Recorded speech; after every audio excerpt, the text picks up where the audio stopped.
Pala municipality അപ്രത്യക്ഷത നീക്കവുമായി UDF കൗൺസിലർമാർ. രമേശ് ചെന്നിത്തലയും VD സതീശനെയും കണ്ടത് വെറുതെയോ? ഞെട്ടലോടെ സ്വതന്ത്ര മുന്നണി എങ്ങോട്ടൊന്നുമില്ലാതെ. അയ്യോ, വളരെ കഷ്ടം. പരാജയം എന്ന് പറഞ്ഞാൽ ഇതിൽ കൂടുതൽ നാണക്കേടില്ല. ഓരോ ചോദ്യത്തിനും മറുപടി പറയാനില്ലാതെ സ്വതന്ത്ര മുന്നണി. രാജിയോ ഭരണമോ? നമുക്ക് സംസാരിക്കാം, ചർച്ച ചെയ്യാം ബിനുബാലനോട്.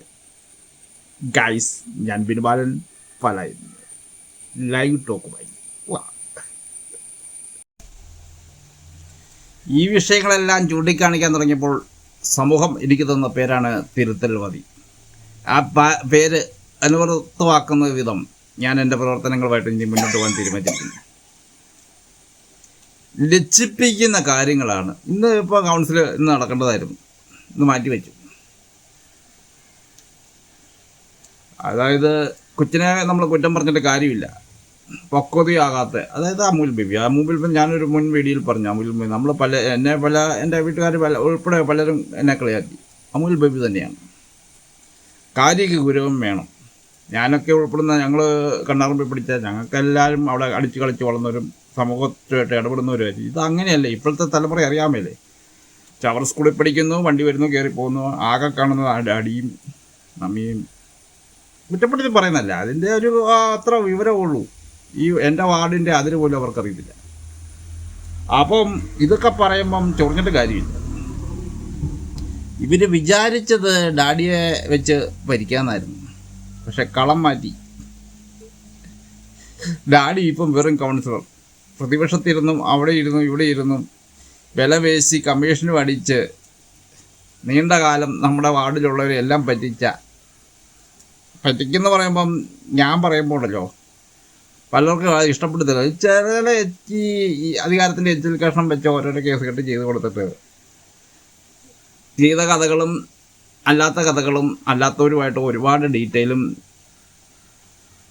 ഒറിജിനൽ വീഡിയോയും അല്ലാതെ കൊടുത്ത വീഡിയോ ആയിട്ട് എൻ്റെ ഒരുപാട് കേസ് ഇട്ട് വരുന്നുണ്ട്. ഞാൻ ഇതിൻ്റെ അകത്ത് ഇങ്ങനെ ഇടപെടാൻ തുടങ്ങിയോണ്ടാണ് കേട്ടോ ഇങ്ങനെ വരാൻ തുടങ്ങി. പിന്നെ അതിനൊന്നും നമുക്ക് കുഴപ്പമില്ലായിരുന്നു. നമ്മുടെ വാർഡിൽ ഒരു ചെയർപേഴ്സണായിരുന്നു. ചെയർപേഴ്സൺ ചെയ്യേണ്ട കുറച്ച് കാര്യങ്ങളുണ്ടായിരുന്നു. അദ്ദേഹത്തിൻ്റെ അച്ഛൻ സുനിൽ സാറിനെ ഹോപ്പിച്ച് ഇവിടെ വരുമ്പം ഈ ഒരു പരിപ്പക്കടവ് കൊള്ളുവെള്ളപ്പത്തില്ല, ഞാൻ അതിൻ്റെ ഒരു വീഡിയോ ഇട്ടുണ്ട്. ആ വഴിക്ക് കൊടുത്തവരിപ്പം ഈ വഴി വണ്ടി ഇട്ടിട്ടാണ് നടന്നത്. ഇങ്ങനെയുള്ള ചില ആശയങ്ങൾ വെച്ച് കഴിഞ്ഞാൽ ബിനുബാലൻ്റെ ടോക്ക് ശരിയാണെന്ന് സമൂഹം തിരിച്ചറിഞ്ഞുകൊണ്ടാണ് ഇപ്പം എന്നെ നിർബന്ധിക്കുകയാണ് വീഡിയോ ചെയ്യാൻ. അധികാര സ്ഥാനത്തിൽ ഇരുന്നിട്ട് ഈ ഒരുപാട് കാലം പാവപ്പെട്ടവരെ ഈ ഭീഷണിപ്പെടുത്തിയുള്ള ഞാൻ ആ ഭീഷണിയുടെ ഇരയാണ്. മനസ്സിലായോ? ഇടതുപക്ഷത്തിലോട്ട് പോയപ്പോൾ ഇടതുപക്ഷത്തിലെ പ്രമുഖ നേതാക്കളും നമ്മളെ സഹകരിച്ചില്ല കേട്ടോ. രാത്രി ആരും അറിയാതെ പാലാ മുരിക്കുമ്പോഴേ തട്ടുകട നടത്തിക്കൊണ്ടിരുന്ന എന്നെ പല ഭീഷണിയിലും പല രീതിയിലും ഉപദ്രവിച്ച് എന്നെ ഒരു ലെവലാക്കിയ ഒരു വ്യക്തിയോട് എനിക്ക് ചെയ്യാൻ പറ്റുന്ന മധുര പ്രതികാരം എന്നേ ഉള്ളൂ. ഇത്രയുള്ളൂ. കാലം കാത്തുവെച്ച കവിനിധി. ഗൈസ്, ഞാനിൻ്റെ അകത്ത് പിന്മാറുകയില്ല. ലക്ഷ്യം കാണുന്നവരുടെ മുന്നോട്ട് പോകും. ഇയാൾ ഉപദ്രവിച്ച ഒരുപാട് വ്യക്തികളുടെ ഡീറ്റെയിൽ എൻ്റെ കയ്യിൽ ഇപ്പോഴും ഉണ്ട്, ഞാൻ ഉൾപ്പെടെ. സ്വന്തം വീട്ടിൽ വിളിച്ച് വരുത്തി പൈസയും മേടിച്ചിട്ട് സ്വന്തം വീടിൻ്റെ ജനൽ ചില്ല് അടിച്ച് പൊട്ടിച്ച് പ്രവർത്തിയുടെ നൈറ്റും കയറി കേസ് കൊടുത്ത കഥ വരെ ഈ നാട്ടിലുണ്ട്.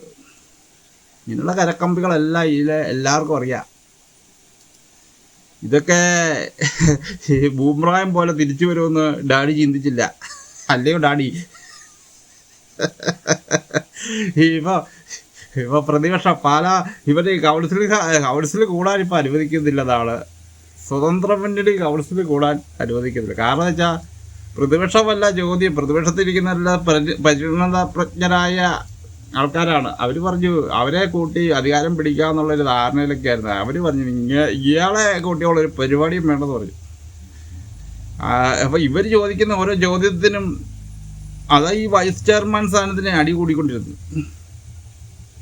ഡാഡി അടുത്തില്ല, പുള്ളിക്ക് കൊച്ചിന് പറയാൻ പറ്റുന്നില്ലെന്ന്. അത് ശരിയാ, അതിന് പ്രായം അത്രയല്ലേ ഉള്ളൂ, സാമൂഹിക വിവരവും ഇല്ല. പിന്നെ കുറച്ച് റീൽസൊക്കെ ഇട്ട് തിളങ്ങി വന്നപ്പോഴാണ് ഡാഡി ഈ ഡാഡി ചിന്തിക്കണ്ടേ, സ്വന്തം മകള് അധികാരത്തിരിക്കുമ്പോൾ അവരെ പിണക്കായി. ആ ബിജു മാത്യൂസിൻ്റെ ആ സ്റ്റാൻഡൊന്ന് ഇന്ന് അത് ഒരു പൊതു അല്ല, അത് പ്രതിപക്ഷം ഭരണപക്ഷം എല്ലാം പറഞ്ഞാൽ അത് സ്റ്റാൻഡ് മാറ്റുന്നതിന് ആർക്കും കുഴപ്പമില്ല. എന്നിട്ട് ഇപ്പോൾ ഹൈക്കോടതിയിൽ നിന്ന് ഒരു കേസ് മേടിച്ച് വിധിയൊക്കെ വെച്ച് ഇനിയിപ്പോൾ പൊതു താല്പര്യമുള്ള ആർക്കും വേറൊരു കേസ് കൊടുത്താൽ ആ സ്റ്റാൻഡ് മാറ്റാം. പക്ഷേ സ്റ്റാൻഡ് വഴിയിട്ട് മാറ്റി കഴിഞ്ഞാൽ ജനങ്ങൾക്ക് തന്നെ ഒരു ഈ വല്ലവരും നല്ലൊരു രീതിയിൽ ഇവിടെ മെജോറിറ്റിയോടെ ജയിച്ചു. ഞാനുൾപ്പെടെയുള്ള ഞാനും വിരോധമായിരുന്നു, പക്ഷേ ഉണ്ടല്ലോ ജയിച്ചു കഴിഞ്ഞ് നമ്മുടെ വാർഡിൽ ഒരു ചെയർപേഴ്സണൊക്കെ വരും. ഞാനും മനസ്സുകൊണ്ട് എതിർപ്പാണെങ്കിലും ചെറിയതായിട്ട് സന്തോഷിച്ചായിരുന്നു. പക്ഷെ ഇയാൾക്ക് സൈഡിൽ ഇരുന്നിട്ട് കുത്തിത്തിരിപ്പാൻ അറിയത്തുള്ളായിരുന്നു. അതിന് മകളകരയായി ചേട്ടനരയായി എന്താ പറയുന്നത്. ഇപ്പോൾ പല ചോദ്യങ്ങളും വരുമ്പോൾ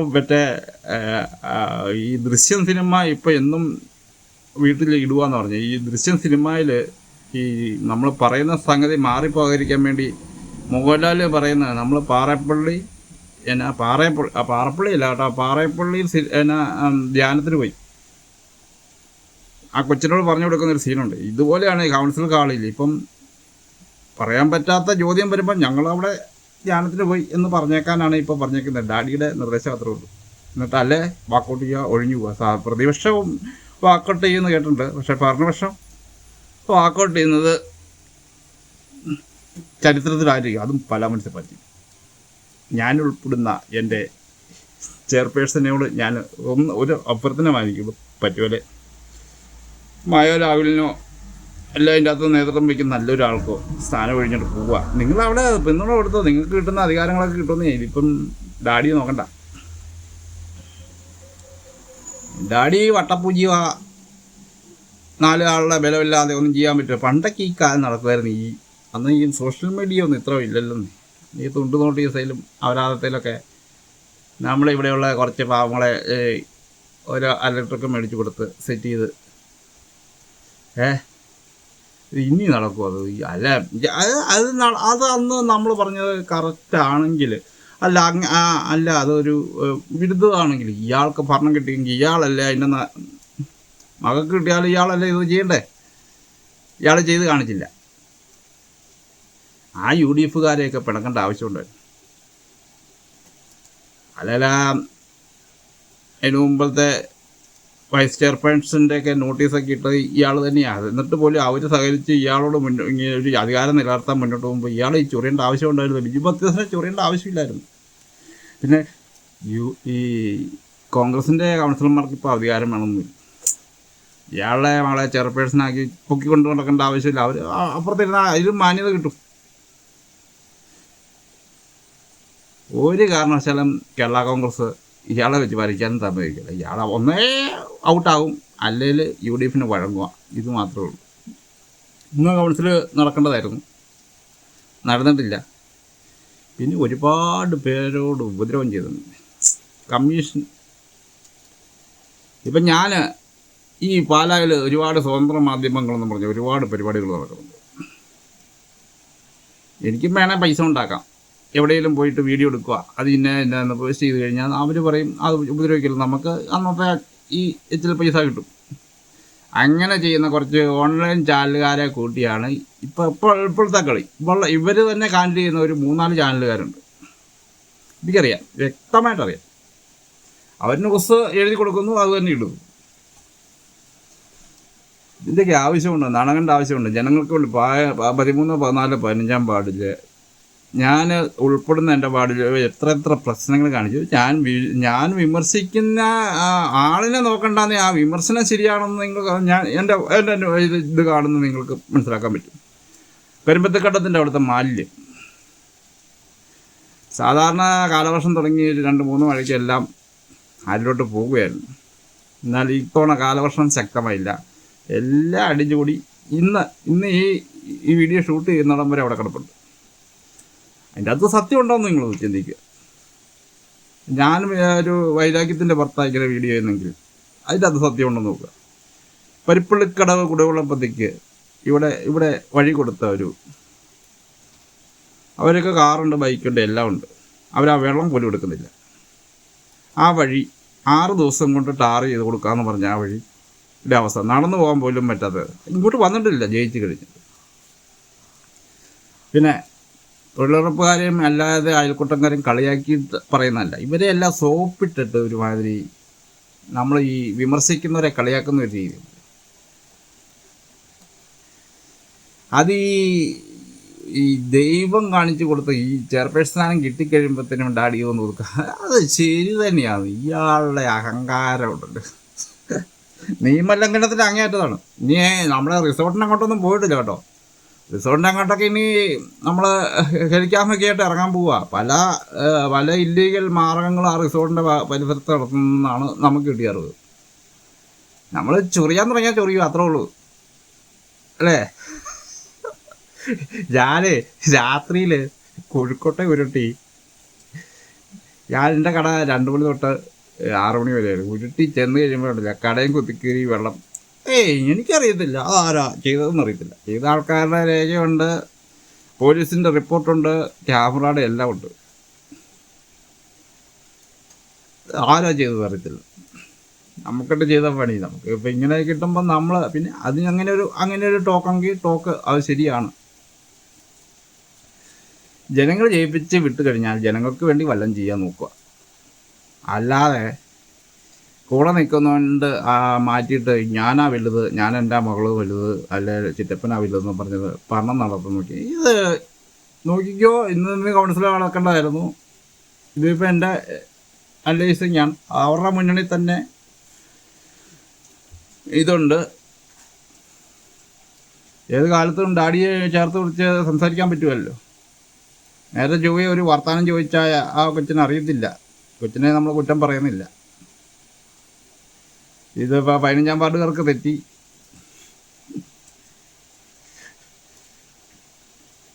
14-ാം വാർഡിൽ ഉണ്ടാക്കുമെന്ന് പറഞ്ഞു. പക്ഷേ 14-ാം വാർഡിൽ അയാൾക്ക് നിൽക്കാൻ സമയമില്ലെന്നേ. ഈ പ്രശ്നം തീർക്കാൻ നടക്കുമല്ലേ. ഏതാണ്ടൊക്കെ ചെയ്യാമെന്ന് കരുതി വലിയ ഷെഡൊക്കെ പോണത്, ഭയങ്കര പോർച്ചൊക്കെ പോണത്, ഭയങ്കര സെറ്റപ്പിൽ കമ്മീഷൻ അടിക്കാമെന്നൊക്കെ കരുതി വലിയ സെറ്റപ്പൊക്കെ ചെയ്ത് 5 വർഷം കൊണ്ട് ഓഡീഷനൊക്കെയുള്ള രീതിയിലുള്ള പരിപാടികളൊക്കെ ആയിരുന്നു. എല്ലാം ചീറ്റി. ക്യാമറ കണ്ണുകൾ നിങ്ങളുടെ പുറകിലുണ്ട്. ഒരു കേസ് കിട്ടും. പഴയ FIT വിളിച്ചിട്ട് ജനൽ തള്ളിപ്പൊട്ടിച്ചിട്ട് നൈറ്റ് കീറിയിട്ട് കേസ് കൊടുത്ത ആ ഒരു ഉടായ്പ പരിപാടികളൊന്നും നടക്കില്ല മോനെ. ഞങ്ങളെപ്പോലുള്ള വിഷമിച്ച ഒരു നേരത്തെ ആഹാരത്തിന് വേണ്ടി ഉരുട്ടിക്കൊണ്ട് ചെന്ന സാധനം വലിച്ചെറിഞ്ഞിട്ട് ഞാൻ ആരുടെയും കളക്ടറെ മുൻപിൽ തന്നാത്ത ദിവസമില്ല. അവസാനം മടുത്ത് നിർത്തിയതാ. കഴിഞ്ഞ ദിവസം മുനിസിപ്പാലിറ്റിയിൽ നിന്ന് വിളിച്ചു. ഞാൻ പറഞ്ഞു നിങ്ങളുടെ ബോസാ, അല്ല നിങ്ങൾ വന്ന എനിക്ക് പ്രധാനമന്ത്രി കാർഡൊക്കെ ഉള്ളതാണ്. അവിടെ ഇപ്പോൾ പലരും കച്ചവടം ചെയ്തു. അവർ എന്തിന് ഒരാൾ അരി മേടിക്കുന്നതിൻ്റെ അകത്ത് അവനെ അങ്ങനെയുള്ളവരെ ഭീഷണിപ്പെടുത്തിയാണ് ഇയാൾ വലിയ നേതാവാന്ന് പറയുന്നത്. ഭീഷണി ചെലവന്തരത്തിലാവും. അപ്പം ഇത്രയും കാര്യം പറഞ്ഞതിൻ്റെ കാര്യങ്ങൾ എന്ന് പറഞ്ഞാൽ പാലാ മുനിസിപ്പാലിറ്റിയുടെ ഭരണം വളരെ ദയനീയമായിട്ട് മുന്നോട്ട് പോകും. ഒരു കേസ് കിട്ടും നടക്കുന്നില്ല. UDF ഭരണപരാജയമാണ്. എല്ലാവരും ഒഴിഞ്ഞു മാറുക. ഈ കാര്യങ്ങളൊക്കെ അവതരിപ്പിക്കാനാണ് നമ്മുടെ UDF കൗൺസിലർമാർ അങ്ങോട്ട് പോയത്. ഇയാൾക്ക് വഴങ്ങി ഇനി മുന്നോട്ട് പോകാൻ പാടുക എന്നാണ് അവർ പറഞ്ഞിരിക്കുന്നത്. ഗൈസ്, ഞാൻ വൈൻഡപ്പ് ചെയ്യുന്നു. തുടർ വീഡിയോ ആയിട്ട് ഇനിയും വരും. വിമർശനങ്ങളും ഉണ്ടാകും. നല്ലത് മാത്രമാണ് സ്വീകരിക്കുക, നല്ലതല്ല തിരസ്കരിക്കുക, അത്രേ ഉള്ളൂ. മറ്റ് ഈ ചാനലുകാർ അല്ലെ ഓൺലൈൻ ചാനലുകാർ നമുക്ക് അങ്ങനത്തെ പൈസയും വേണ്ട, ഒന്നും വേണ്ട. ഇതെൻ്റെ മനസ്സംതൃപ്തി, നാടിന് വേണ്ടി എനിക്ക് ചെയ്യാൻ പറ്റുന്ന കേടുകൾ ഇതിലേതെങ്കിലും ഒന്ന് ഭയങ്കര ആ കരിമ്പത്തി കടത്തിട്ട് മാലിന്യം മാറ്റി വെച്ചായിരുന്നു നമ്മുടെ വിമർശനത്തിന് ഇത്രയും കടുപ്പം വരുമായിരുന്നു. അതുപോലെ ഞാൻ വേണമെങ്കിൽ അതിൻ്റെ വീഡിയോ ഇന്ന് വേണമെങ്കിൽ എടുത്തില്ല. സ്വന്തം വീടിൻ്റെ മുറ്റത്താണ് കൊടുത്തു. ഇവരുടെ റിസോർട്ടിനെ ചുറ്റി വരുന്നൊരു കനാലാണ്. റിസോർട്ടിൻ്റെ എൻക്രോച്ച്മെൻ്റ് ഏരിയയും ആറ്റിൻ്റെയൊക്കെ നമുക്കൊന്ന് പരിശോധിക്കേണ്ടിയിരിക്കുന്നു. ക്യാമറ കണ്ണുകളുമായി ബിനുബാലൻ നിങ്ങളെ പിന്തുടരും. ഗൈസ്, വീഡിയോ ഇഷ്ടപ്പെട്ടാൽ സപ്പോർട്ട് ചെയ്യുക, ലൈക്ക് ചെയ്യുക. ബിനുബാലൻ ഒരിക്കൽ കൂടി ഇന്നത്തെ ഇന്ന് കൗൺസിൽ കാൾ കഴിഞ്ഞ് തുടങ്ങാമെന്ന് കരുതിയായിരുന്നു, പക്ഷേ ഇന്ന് കൗൺസിൽ നടന്നില്ല.